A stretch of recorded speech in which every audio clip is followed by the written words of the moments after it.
Welcome to my 2024 best case scenario for Biden. Let's start off with the safe blue states. They are Washington, Oregon, California, Hawaii, Colorado, Illinois, New York, Vermont, Massachusetts, all these really blue states, Rhode Island, Connecticut, New Jersey, Delaware, Maryland, and DC. And can't forget about Maryland's 1st District. While for the safe Trump states, they are Utah, Idaho, Wyoming, Montana, North Dakota, South Dakota, most of Nebraska. After that, Oklahoma, Arkansas, Louisiana, Mississippi, Alabama, Tennessee, Kentucky, and West Virginia. So the two states that stand out quite a lot are Colorado and Montana for me. In this scenario, approval-wise, in which Biden keeps most of his approval rating around the 50s or 51 or 52, theoretically speaking, Montana could go down to like a likely state to just around like 14.5. But I doubt that even in this scenario, which is why I'm going to keep it right there. While for Colorado, if it again trends to the left as we saw in 2020,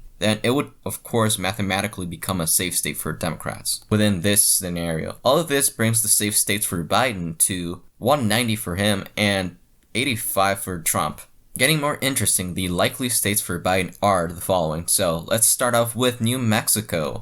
Whether 2024 is a blue wave or a red wave, I just can't see a way in which it could drop enough or go above enough to become either a safe state or a lean state. Perhaps in a red wave, but even then that's a big drop. But apart from that, this is why I think it will still be in this category and perhaps go to like 12% at most. Still going for Biden. Moving on to Minnesota. In 2020, Biden got 7.1%, and I would expect for Biden to win here again by like 6%, 5% in a blue wave case. And it wouldn't be out of this world, and it could happen since Minnesota is the longest held blue state for Democrats since 1976, if I'm not mistaken. While for New Hampshire, even though it almost went to Trump in 2016, Biden brought it back, winning it in 2020 by 7.35%. And if everything goes magically well for him, then he should narrowly keep this state with like 6% or 5%. While for Nebraska's 2nd district, Biden won it in 2020 with 7%, and hypothetically, if everything goes well without redistricting or anything like that, then it only would drop slightly to like 6% or 5% as the other states I've just mentioned, and it would still be a likely state for him. Lastly, for Virginia, even though it has trended quite a lot to the left, in the past elections with many people moving to the north near DC, they are liberal most of the time, but rural places around Virginia that are like a vote more like a West Virginia right here. Which is why I don't see it becoming a safe state in this case and still being a likely state of by around like 13% at most.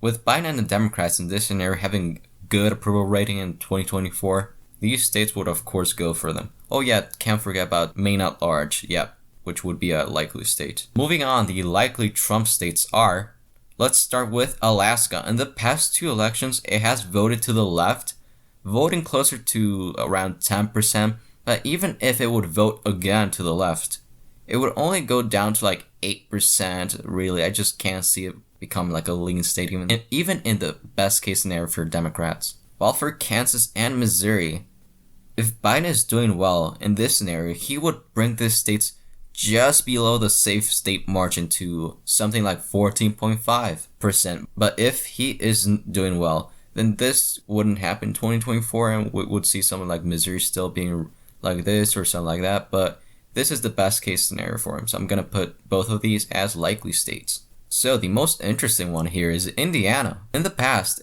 it has been a state that has swung a lot in the last couple of elections since 2008. And of course, with Mike Pence not being on the ticket instead for someone like DeSantis, Indiana would lose that extra boost and drop just below category to like 14.5 like Missouri and Kansas, but still of course going for Republicans and Donald Trump.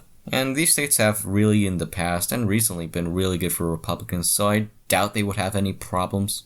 The only thing that could change are like the margins, but even then, not much. While for the last 2 states, those being Iowa and Ohio, theoretically these could drop to lean states, but in 2020, if you look at it, they both stayed around 8%, and it was a high turnout election, which is why I just can't see it dropping a category, even in the best scenario for Biden.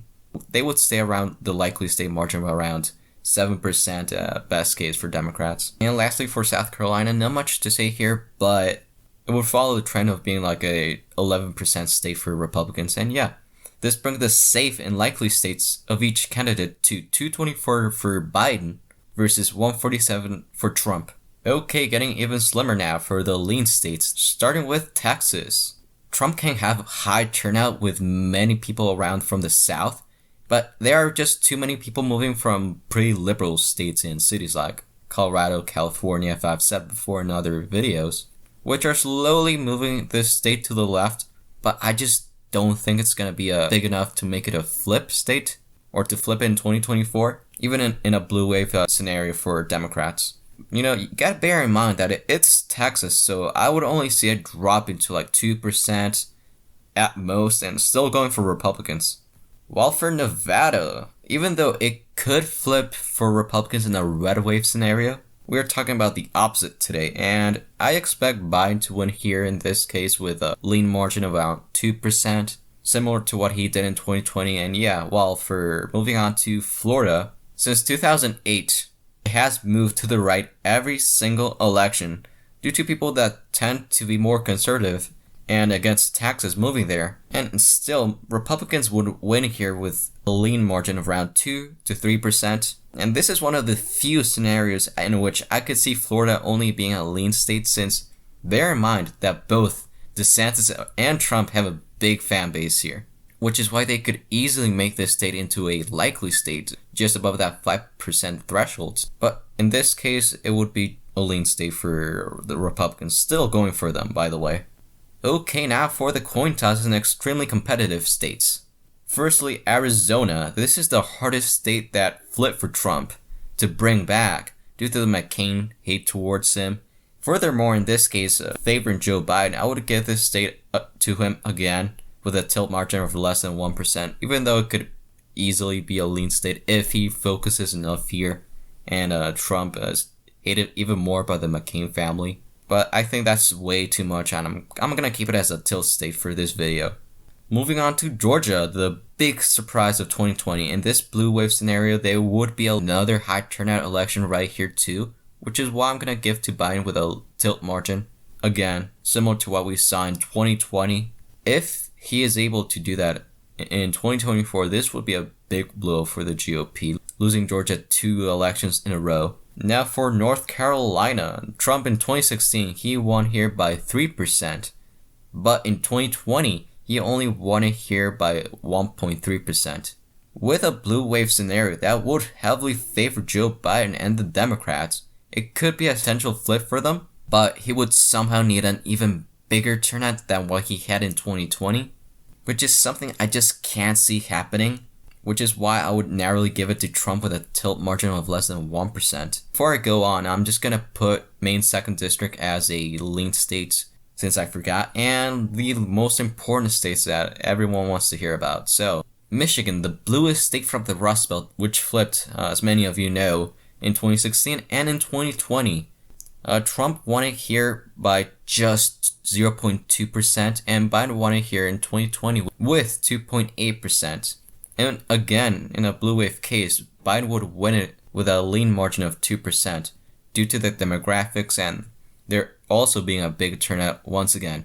In Pennsylvania, in 2016, it went to Trump by 0.72%, but in 2020, it flipped and went to Biden by 1.2%.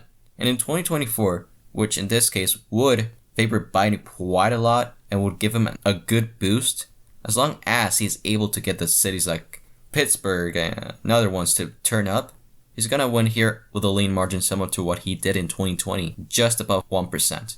Wisconsin is the closest one.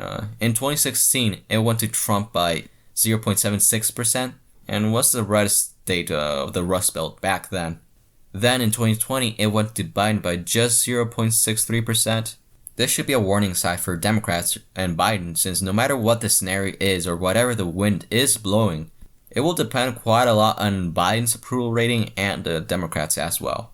But in this blue wave case, I'd give it to Joe Biden with a lean margin, but it could easily be a tilt margin as well.